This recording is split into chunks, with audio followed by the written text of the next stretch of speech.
Hi, today I want to show you a great example of how great this product is. It's not an advertising, it's like just an example of what I did, and I just want to share with you. So 10 years ago I used this product on this bathroom. Right now I'm just redoing it because I need to replace the bathtub, and to do that I need to just demolish the whole wall.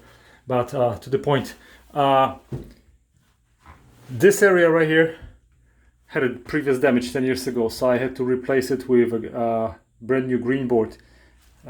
This area also was replaced. I just removed the tiles already. This area and this area was left. So what we did with my dad, we just removed the old tiles, which removed some of the green paper. You can see right here, you cannot see it over here. And we put that AkrylPro just on the paper. And we stick the tiles. It's been 10 years. As you can see, everything is perfectly dry. Now 10 years after, I was able to remove easily tiles from here. Still, as you can see, no damage. I was able to salvage probably just many tiles from this wall.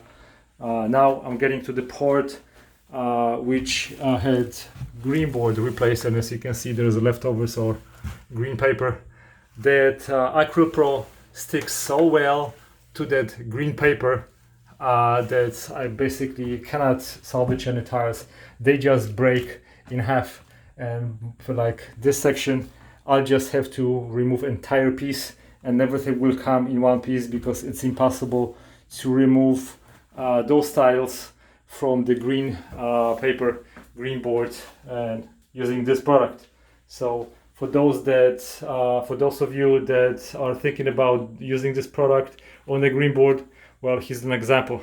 10 years after it was used on a green board, you can even I'm having really hard time removing the tiles, and there is no water damage.